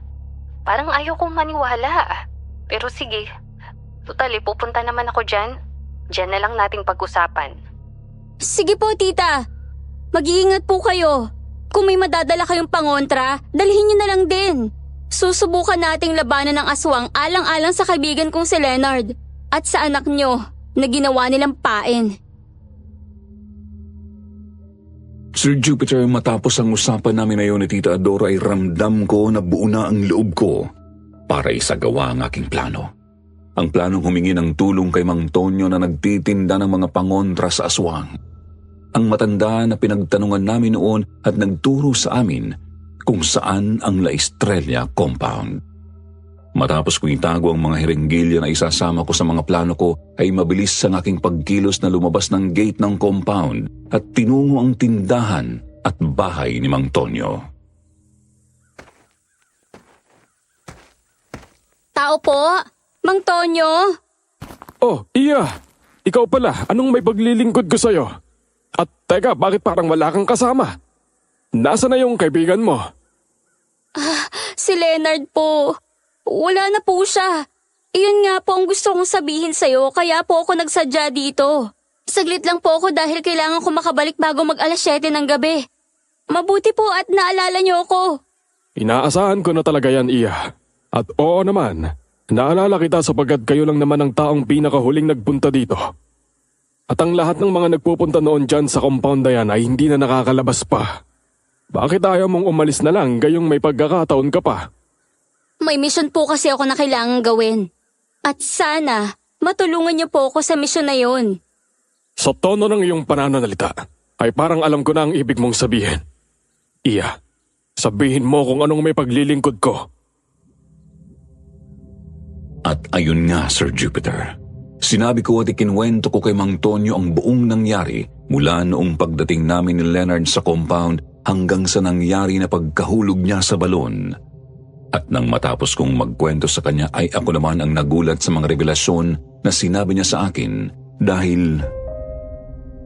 Ang mga hayop na yan, talagang hindi pa rin pala tumitigil sa pagpatay sa mga tao. Ibig niyo pong sabihin, noon pa nila ginagawa yung gawain nila na yon? Si Perla ay dating kasambahay ni Doña Marcela, ang tunay na may-ari ng compound na yan. Namatay ang asawa ni Doña Marcela na si Don Ramon dahil inaswang siya sa mismong loob ng bahay nila. Huwak-huwak ang tiyan, labas ang bituka at tila halos wala lang natira sa parte ng katawan. Nangyari yung pagkamatay ni Don Ramon habang namamasukan bilang kasambahay si Perla. Habang ayan namang si Pancho ay personal na driver nila. Nagkaroon ng relasyon itong si Perla at si Pancho hanggang sa nabuo ang lihim nilang relasyon. Hindi yun nalaman ni Doña Marcela hanggang sa nagplano sina Perla at Pancho na lasunin yung matanda sa pamamagitan ng pagtuturok. Oo? Pagtuturok gaya ng injection? Tama po ba? Tama nga, Iya. At nang mamatay si Doña Marcela, ay doon lamang nila inilibing sa likurang bahagi ng compound, katabi ng puno ng mahogany na may parang letrang Y sa tuktok. Oh my God! Ano po bang itsura ni Doña Marcela? Ay, mahaba ang buhok. Mestiza, palaging nakaupo yun sa ilalim ng puno ng mahogany nila doon sa likod. Kung ganon, siya pala yung nakita namin ni Leonard sa picture na nasa likod ng puno ng mahogany. Maaaring nagpakita siya sa inyo sa larawan, hindi upang takutin kayo, kundi upang bigyan kayo ng babala na umalis na kayo sa lugar na yon. Subalit minsan, ang pagiging mabuting loob ng mga taong namayapa na ay minamasama nating mga buhay, sapagkat madalas ang pagkakaalam natin ay masama silang tao, lalo na kung hindi naman natin sila kilala. Mang Tonyo, matanong ko lang po, bakit po ninyo alam ang lahat tungkol sa nangyari sa compound? Dahil ako ang dati nilang hardinero. Simula nung namatay si Doña Marcela, naghari-harian na sa compound niyang si Pancho, hanggang sa hindi na kami magkasundo at umalis na lamang ako. Ang hindi nila alam, may ginawa akong tunnel na sikretong daanan mula sa labas na likurang bahagi ng compound, papasok sa mismong kwarto ni Doña Marcela. Totoo po? Nagawa niyo yun? Alin po ba doon ang kwarto ni Doña Marcela? Yung kwarto sa bandang ibaba na palaging nakakandado. Yun ang kwarto ni Doña Marcela. Ngunit sa pagkakaalam ko, ay ginawa na lang yung bodega at tinambakan ng mga gamit nila nang nagsarado ang negosyo nilang punerarya. Yun yung napasok kong kwarto. Kaya pala may mga parang hospital bed at saka parang mga herigilya. Ngunit bakit may patay akong nakita doon? Marahil ay doon muna nila tinatambak ang mga nakukuha nilang patay bago ito ipakain sa nanay ni Pancho na aswang. Pero matagal nyo na din bang alam na aswang ang nanay ni Lolo Pancho? Nang sila na lang ang naging tao sa compound, ay unti-unti nang lumabas ang katotohanan. Nalaman din namin na ang mismong nanay ni Pancho ang siyang pumaslang kay Don Ramon dahil sa mga pansarili nilang interes. Bakit po pala hindi pa rin kayo umaalis sa lugar na ito, Mang Tonyo? Hindi ba kayo natatakot na baka kayo naman ang gawin nilang biktima dahil marami kayong alam tungkol sa kanila? Kapag ako ang kinalaban nila, ay dinaig pa nila ang nagtampo sa bigas na anak. Isa akong manggagaway, manggagamot, albularyo. Kaya itong mga nakikita mong ito, lahat ito ay makakatulong sa plano natin. Huwag kang mag-alala, tutulungan kita. At kaya hindi ako magawang lapitan nila Pancho at Perla. Dahil alam nila ang maaaring mangyari sa kanila kapag nagtangka silang galawin ako. Sigurado po ako na kakailanganin ko po talagang tulong nyo, Mang Tonyo. Kailangan ko po kasing mapatay ang aswang bago pa dumating ang mismong kaarawan niya. Dahil ako ang magiging alay kung sakaling mas maunang dumating ang kanyang kaarawan. Alam ko na ang gagawin sa mga yan, Iya. Huwag kang mag-alala, darating ako sa mismong araw na pinag-usapan natin. Huwag na huwag mong sasabihin sa kanilang tungkol sa sikretong tunnel. Dahil iyon ang magiging daan ko para makapasok sa compound. Wala po silang malalaman, Mang Tonyo. Lahat po ng ito ay sikreto lang natin. Para sa katarungan ng aking kaibigan at para na din sa katahimikan ng mga kaluluwa na idinamay nila na wala namang kasalanan. Malinis ang puso at hangarin mo, Iya. Kaya naniniwala ako na makakamit mo ang tagumpay sapagkat lumalakad ka sa daan ng kabutihan. Teka, tanggapin mo itong buntot pagi. Kapag nilapitan ka ng aswang, ay ihampas mo lang yan sa hangin ng 7 beses upang hindi ka nila galawin. Isama mo na din itong langis ng lana. Yan ang langis na magbibigay sa'yo ng babala kapag may aswang na aatake sa'yo. Susukal yan at kukulo, ngunit hindi aapaw kailanman. Wow! Sa akin ang lahat ng ito, Mang Tonyo. Paano kayo? Paano naman yung protection nyo? Ay sus! Ako pa ba ang iniisip mo? Ikaw tong nasa compound ng mismong aswang. Ay, oo nga pala. Pero salamat po dito, Mang Tonyo ha. Ang laki po na maitutulong nito sa akin, lalo na sa sitwasyon ko ngayon. Maaari mo ring isaboy ang langis na yan sa aswang, Iya, kagaya ng banal na bendita. Sakaling hindi umepekto ang hawak mong buntot pagi, iyan ang maaari mong gawing alternatibo. Maraming salamat po ulit, Mang Tonyo. Paano po? Uuwi na po muna ako bago pa mag-alas 7. Kailangan maabutan nila na nasa bahay ako para hindi sila makahalata na umalis ako. Mag-iingat ka, Iya. Salamat sa pagtitiwala mo sa kakayahan ko. Sir Jupiter, yun ang naging pag-uusap namin ni Mang Tonyo na nagbigay sa akin ng labis na pagkamulat at kamalayan tungkol sa tunay na pagkatao nila Lola Perla at Lolo Pancho. Noon pa pala ay likas na ang kanilang kasamaan at mas lumala pa iyon sa paglipas ng mga panahon. Samantala, inabot na ng hating gabi ngunit hindi pa rin dumarating ang dalawang matanda. Ngunit pakiramdam ko ng gabing yun ay napakalakas ko. Napakalakas makahawa ng positibong enerhiya ni Mang Tonyo, kaya naman pakiramdam ko ay makakatulog ako ng mahimbing. Inilagay ko sa drawer ang binigay sa akin ni Mang Tonyo na langis na lana at itinabi ko naman sa higaan ko ang buntot pagi. Halos ilang oras pa lamang akong nakakatulog nang magising ako sa ingay ng bintana sa aking kwarto. Tila may kumakalampag sa labas noon. Sa inis ko ay tumayo ako at binuksan ang bintana. Laking gulat ko nang tumambad sa akin ang aswang na nagmula sa balon. Alam kong ito ang aswang na nakatira sa balon sapagkat palagi ko na itong nakikita kapag pinapakain nila Lolo Pancho. Sa labis na gulat ay napaupo ako sa sahig. Kitang-kita ko na pilit akong inaabot ng matutulis na kuko ng aswang. Ngunit hindi niya mapagkasya ang kanyang katawan dahil may harang na grills na bakal ang bintana. At dahil hindi niya ako maabot ay nakita ko na mas lalo siyang nagalit at umatungal ng nakakakilabot.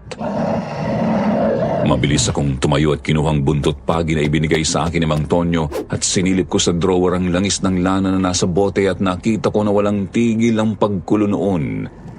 Palatandaan na may aswang nga sa paligid. Nang maabot ko ang bundot pagi mula sa higa na agad ko itong iwinasiwas sa ere at ipinalo iyon sa kamay ng aswang na nakasuot sa bintana. Agad namang bumitaw ang aswang at narinig ko ang nakakakilabot na angil nito na tila umiiyak at nasaktan.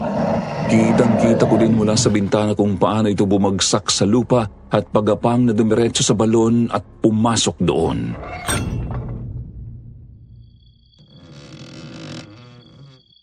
Bakit hindi ka pa natutulog, Iya?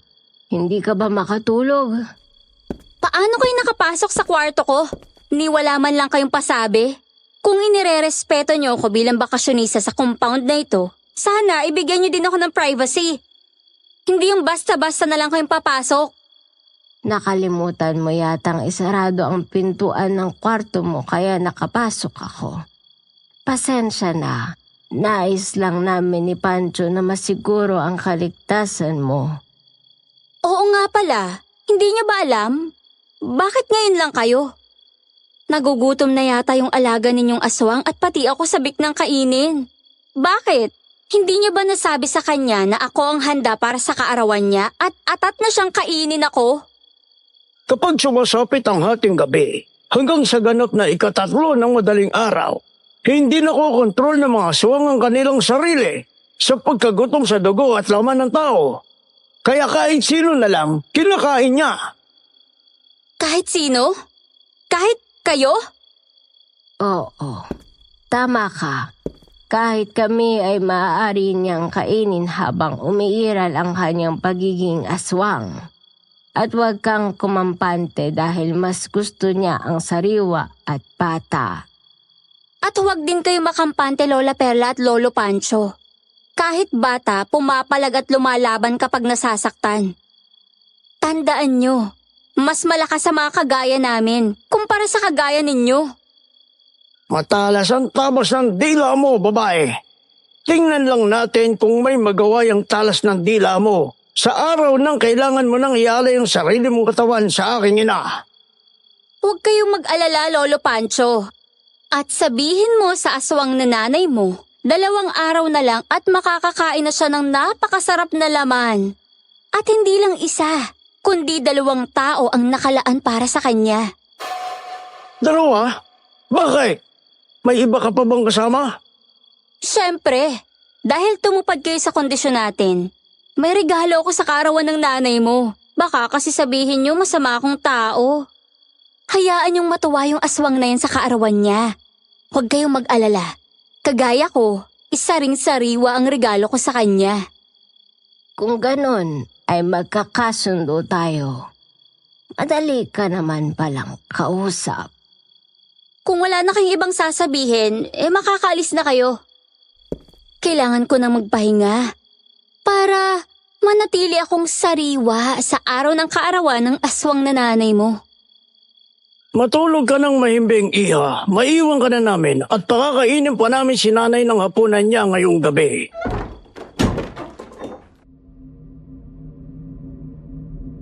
Sir Jupiter, nang makalabas sa mag-asawa sa kwarto ay labis-labis ang aking tuwa. Tawang-tawa ako dahil sa pangalawang pagkakataon, napaniwala ko na naman sila sa panlilinlang na sinasabi ko. Wala silang kaalam-alam na sila ang dalawang tao na tinutukoy ko na magiging handa sa kaarawan ng aswang na nanay ni Lolo Pancho. Paano ba naman, binigyan nila ako ng ideya na kahit pala sino ay maaaring kainin ng aswang at wala itong sinisino. Kahit sila ay maaari nitong gawing food trip, wala silang kaalam-alam na nabuo na sa isip ko ang plano na maglalagay sa kanila sa pagwawakas ng kanilang kasamaan. Sir Jupiter, maya-maya ay muli kong narinig ang pag-atungal ng aswang. Kudyat na pinakain na nilang muli yun ng patay na tao. At sigurado ako na ang pinakain nila dito ay ang bangkay ng babae na nakita ko kanina doon sa kwarto na sinasabi ni Mang Tonyo na kwarto daw ni Doña Marcela. Nang maalala ko ang kwento ni Mang Tonyo ay nakaramdam ako ng awa kay Doña Marcelia. Isa lamang din pala siyang biktima ng kasamaan ng dalawa. Ang nakalulungkot na parte, wala man lang siyang naging kakampi noong mga panahon na iyon. Noon pa man pala, ay nagbigay na ito ng babala sa amin ni Leonard ng araw na nagpakita ito sa pamamagitan ng larawan. Subalit dahil hindi namin alam ang nais niyang iparating sa larawan na iyon ay kinatakutan namin siya at binigyan ng masamang kahulugan ang pagpapakita niya sa larawan. Nasa ganoon ako kalalim na pag-iisip nang hindi ko namalayan na nakatulog na pala ako. Nagising na lamang ako dahil sa tawag ni Tita Adora. Saglit ko munang tiningnan ang oras sa aking cellphone bago sagutin ang tawag. 9:30 na pala iyon ng umaga. Napuyat kasi ako ng nakaraang gabi. Hello, Sheena. Ngayon na ang araw ng flight ko. In 2 hours, sasakay na ako sa eroplano. Basta susundin ko na lang yung itinuro mo sa akin sa text. Basta tita, pagbaba mo sa habal-habal, may makikita ka agad na maliit na tindahan. Ang pangalan na nagbabantay doon ay si Mang Tonyo. Sabihin mo sa kanya na pamangkin mo ko. Kilala niya ako sa pangalang Sheena. Sabihin mo kung maaari, doon ka muna sa kanya magstay. Tapos, hintayin mo kung kailan kanya isasama papunta dito sa compound. May binuo na kaming plano at hinihintay na lang namin ang takdang araw. Okay, sige. Alam mo, Sheena, hanggang ngayon, hindi pa rin ako makapaniwala na wala na ang anak ko. Napakarami ko pang pagkukulang at kasalanan sa kanya. Ako din po, tita. Halos hindi pa nga mag-sink in sa utak ko ang lahat. Sobrang lungkot ko dahil dalawa kami magkasama na nagpunta dito pero sa dulo pala ay uuwi na lang akong mag-isa. Ay, naku, naiiyak na naman ako. Sige na, Sheena. Mamaya na tayo mag-usap. Baka mamaga ang mata ko sa biyahe. Tatawag-tawag na lang ako sa'yo from time to time. Sige po, tita. Mag-ingat po kayo. Bye! Yun nga, Sir Jupiter, at nagpaalam na kami sa isa't isa. Ramdam ko ang lungkot na daladala ni Tita Adora sapagkat ganoon din ang kasalukuyan kong nararamdaman sa mga oras na yun. Maging kahit ng mismong araw na bigla ang nawala si Leonard at nahulog sa balon na tinitirhan ng aswang. Kinagabihan ay tila hindi ako mapakali at tila ba nagbabadya ng hindi maganda ang panahon. Malakas ang ulan, kasabay ng mga nagliliwanag na kidlat at kulog na tila nagngangalit na boses ng isang demonyo. Naramdaman kong parang may kumakaluskos sa bintana ng kwarto. At nang buksan ko yun ay nagulat ako sa napakaraming ibon na nagsisiksikan doon at tila ba nais pumasok sa loob ng kwarto. Nang walang ano-ano ay isa-isa na ngang tuluyan na silang nakapasok.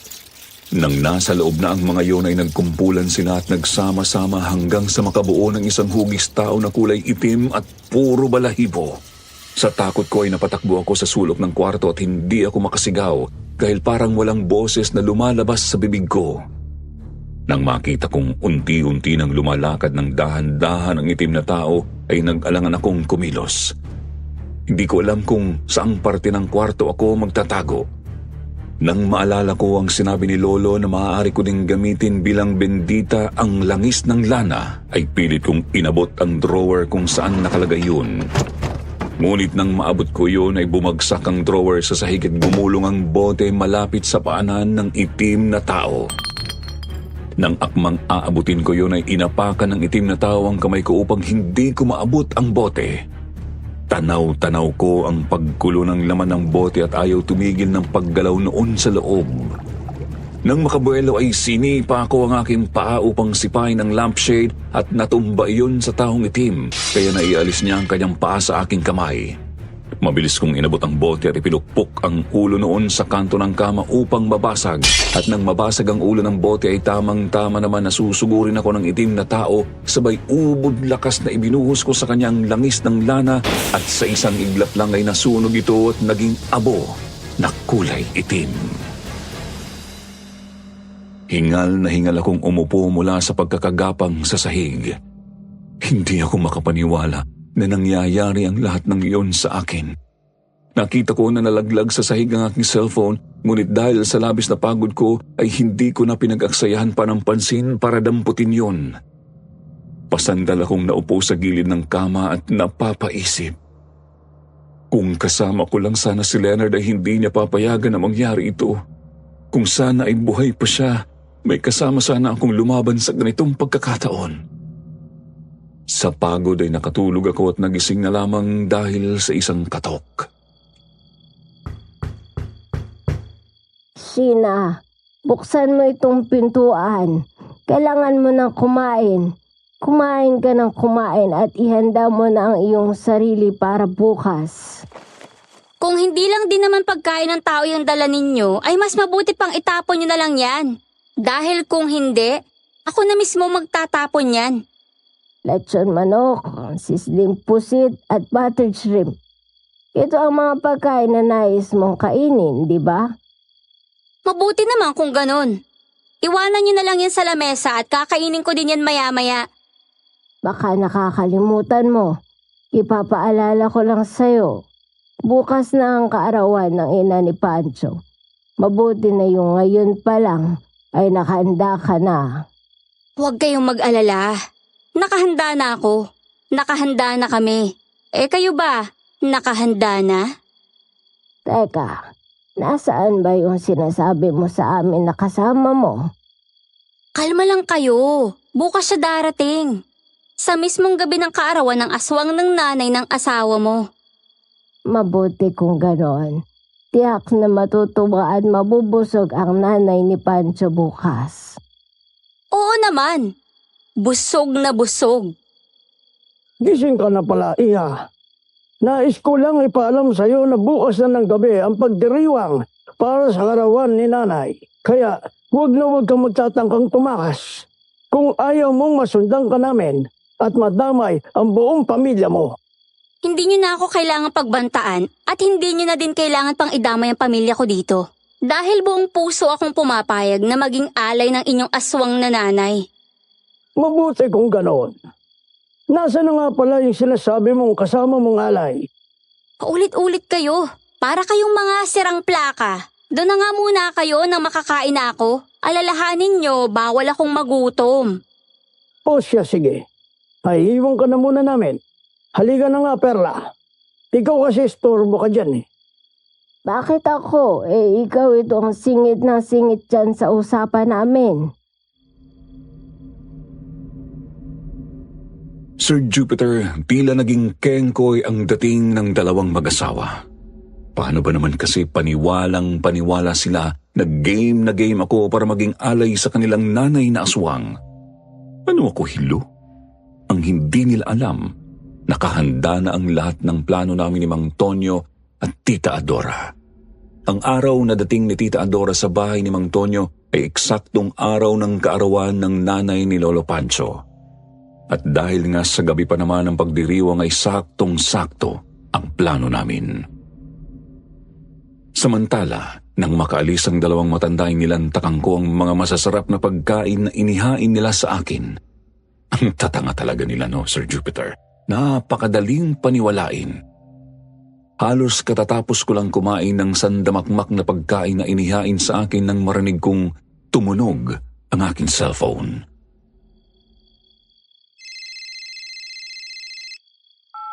Hello, Sheena. Nandito na ako sa bahay ni Mang Tonyo.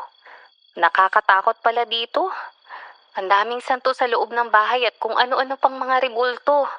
By the way, nakausap ko na si Mang Tonyo at sinabi niya na sa akin ng plano. Great, tita! Mabuti naman po at nakarating kayo dyan ng ligtas. Huwag po kayo mag-alala. Mabuting tao yang si Mang Tonyo. Siyang bahala sa'yo habang nandyan ka. Bukas ng gabi, isasama ka na niya para pumunta dito sa compound. O siya, sige na. Gusto ko mang maging masaya hindi ko talaga magawa.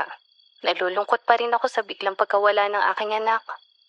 Huwag po kayong mag-alala, tita. Malapit na pong matahimik ang isip at kalooban natin. Malapit na nating makamit ang hustisya para kay Leonard. Maraming salamat sa lahat ng sakripisyo mo, Sheena. Oo, ayan ka na naman, tita. Umiiyak ka na naman eh.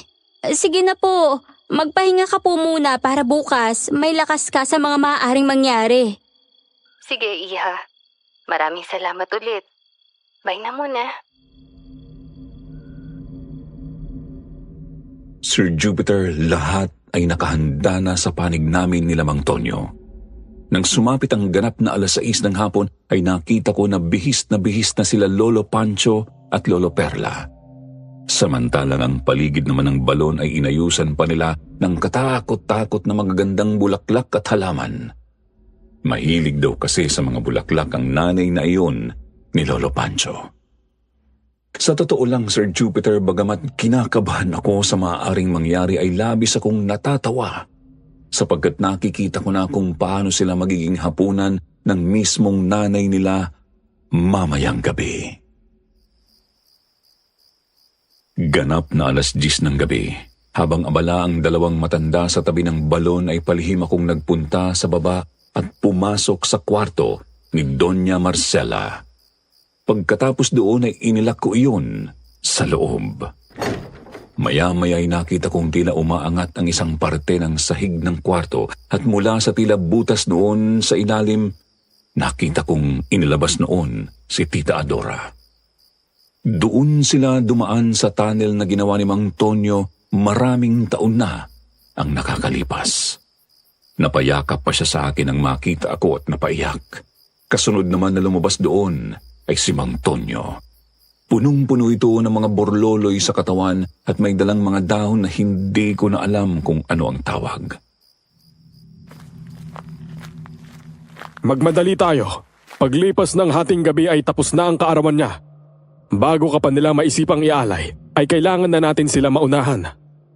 Ano pong maitutulong namin, Mang Tonyo? Dala mo ba ang herenghilya na may laman na gamot? Alam mo na ang gagawin dyan mamaya. Ikaw naman, Adora, hawakan mo itong itim na krus na punyal at ibulsa mo. Iyan ang itatarak mo sa aswang kapag narinig ninyo ang sasabihin ko.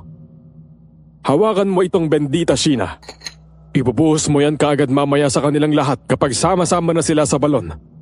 Tutustahin natin sila doon ng sabay-sabay. Nakahanda na po ako, Mang Tonyo. Handang-handa na din ako, Mang Tonyo. Lumabas ka na, Sheena. Magkunwari ka na kusang loob mong iaalay ang iyong sarili sa aswang habang hawak mo ang herenghilya. At kapag nasa tabi mo na sila, iturok mo ng sabay-sabay sa mga leeg nila yung dalawang herenghilya na hawak mo upang mawalan sila ng malay. Tapos ang kasunod ay ituturo ko na sa inyo. Sige po, Mang Tonyo. Sir Jupiter, eksaktong paglabas ko ng kwarto ay walang kaalam-alam ang dalawang matanda na doon ako nang galing at nakita kong naghihintay na sila sa balon at naglagay pa sila sa tabi noon ng isang pabilog at malawak na bato na inihanda daw nila upang doon ako maupo. Habang dahan-dahan akong palapit sa balon, pilit kong itinatago ang 2 hiringgilya sa magkabila kong kamay. Nang makalapit na ako ay umakto akong nagfa-fashion show sa likuran ng 2 matatanda. Sila naman ay giliw na giliw at walang kaalam-alam sa balak kong gawin. Nang makapwesto na ako ng maayos sa likuran nila ay ubod lakas kong itinurok ng sabay sa mga leeg nila ang hirenggilya at agad silang tila nanigas at napatitig sa akin ng masama. Maya-maya ay sabay silang bumagsak sa lupa at nawalan ng malay.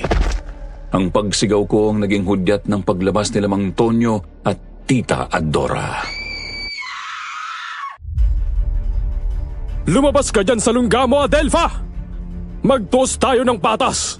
At huwag yung mga taong walang kasalanan ang idamay mo!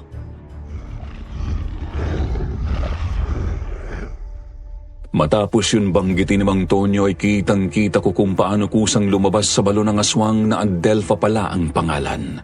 Namangha akong bigla sa kakayahan na yun ni Mang Tonyo sapagkat nakuha niyang malaman ang pangalan ng aswang. Sa 1 segundo lamang ay nakita kong sakal-sakal na si Mang Tonyo ng aswang na si Adelfa. Kumilos kayong 2. Itulak ninyo sa balon ang katawan ng 2 yan.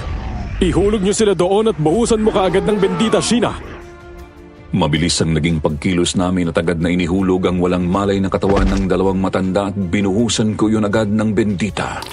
Nang makita yun ng aswang ay binitiwan niya si Mang Tonyo at palipad niya kaming sinugod ni Tita Adora. Ngunit mabilis akong nakailag at nakadapa kaya naman si Tita Adora ang naabot niya. Sakal-sakal niya ito habang nakahiga sa lupa si Tita Adora at siya naman ay nasa ibabaw nito. Adora! Ang krus na punyal! Itarak mo sa leeg niya! Nang marinig yun ni Tita Adora ay pilit niyang kinapa ang bulsa at nang makuha ang krus na punyal ay ubod lakas niyang isinaksak iyon sa leeg ng aswang. Napabitaw ang aswang kay Tita Adora at nagpagulong-gulong ito sa lupa. Nagkikisay ito sa sakit. Sheena! Silaban mo ang balon! Ito ang posporo. Gamitan mo ng 7 palito. At yun nga ang ginawa ko, Sir Jupiter. Mabilis naman na nakatayo ulit si Tita Adora at nang makatayo siya ay agad na umapoy ang balon at sa labis na galit ng aswang, sinugod niya ako ng makabawi. Nahagip niya ako ng kanyang matutulis na kuko at halos mahulog na kaming pareho sa balon. Hindi ko na maigalaw ang buong katawan ko dahil sa nakadagan sa akin ang aswang at nakasakal sa akin ang kanyang kamay. Napakalakas niya at galit na galit. Nang akmang susunggaban na ako nito upang kagatin ay nakita ko na tila natigilan ito at may sumaksak na kung anong bagay sa kanyang likuran. Maya-maya ay bumagsak siya sa tabi ko at agad akong tumayo. Nang makita ko ito ay nakita ko ang nakabaon na balaraw sa kanyang likuran. Sinaksak pala ito ni Mang Tonyo habang inaatake ako. Magmadali kayo. Itulak niyo siya at ihulog sa balon. Malapit na maghating gabi. Mas malakas na siya pagsapit nun. Agad naman kaming kumilos ni Tita Adora upang itulak ang aswang para mahulog ito sa balon na kasalukuyang naglalagablab sa apoy. Nang mahulog ito ay narinig namin ang mga sigawan at atungal ng mga boses na parabang daing ng mga nasusunog na kaluluwa. Mabilis na lumapit si Mang Tonyo sa balon at naglagay doon ng insenso. Nakita ko din na naglagay sa doon ng dinurog na palaspas at mga bawang. Matapos noon ay umusal din siya ng mga dasal na hindi namin maintindihan tsaka nagbuhos ng langis na gawa sa pinagsama-samang iba't ibang uri ng dahon. Bilis! Tulungan ninyo akong buhatin itong pangtakip. Kailangan sabay-sabay silang masunog upang tuluyan na silang magwakas. Nagtulong-tulong naman kaming 3 na buhatin ang bakal na takip at ilang segundo lang ay nailagay na namin ito ng maayos. Naririnig namin mula sa ilalim ang bawat angil at daing ng pinaghalo-halong tinig ng 3 nilalang na naikulong doon. Tapos na ang laban, mga anak. Mapapanatag na ang inyong buhay at kalooban. Naway makamit ninyo ang katahimikan ng isip at puso sa pagkawala ni Leonard.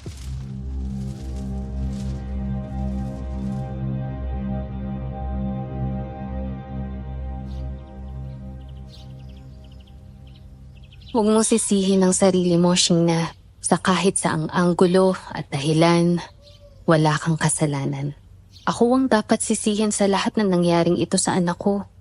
Kung naging mabuting ina lang sana ako, hindi sana hahantong sa pagtatalo ang lahat sa pagitan namin ni Leonard. Hindi niya sana hinanap sa iba yung kalinga at saya na sana sa akin niya mararanasan. Sana ipapatawad ako ng aking anak kung nasan man siya ngayon. Mabuting bata ang anak mo, Adora. Sigurado ako na hindi niya magagawang magtanim ng galit at sama ng loob sa'yo. Hayaan mo at ipagdadasal natin ang kanyang kaluluwa. Maraming salamat, Sheena at Mang Tonyo, sa pagbibigay ninyo ng daan upang makamit ng aking anak ang katarungan. Ngayon ay magpapatuloy ako sa buhay. Sayang nga lang at wala ng aking anak na pinaglalaanan ko ng lahat ng meron ako ngayon. Sana ay maging aral sa iyo ang nangyaring ito, Adora. Hindi lahat ng yaman at material na meron ka ang siyang magpapasaya sa'yo. Mas tunay at totoo ang saya kapag kapiling mo at kasama mo ng buo ang iyong pamilya.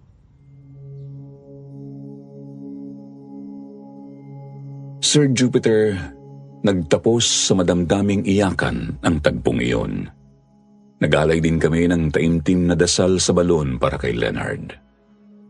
Sa ngayon ay hindi ko pa rin makakalimutan ang nangyari na yon sa akin. Ngunit nagdulot man ito ng labis na takot.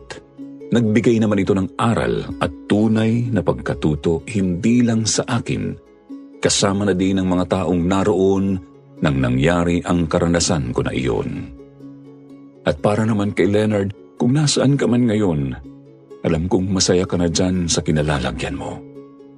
Patuloy na tatatak sa isip at puso ko ang isang napakabuting kaibigan na katulad mo. Hanggang dito na lamang ang maibabahagi kong kwento, Sir Jupiter. Hangad ko po ang patuloy na pagunlad ng inyong YouTube channel. More power at mabuhay po kayo!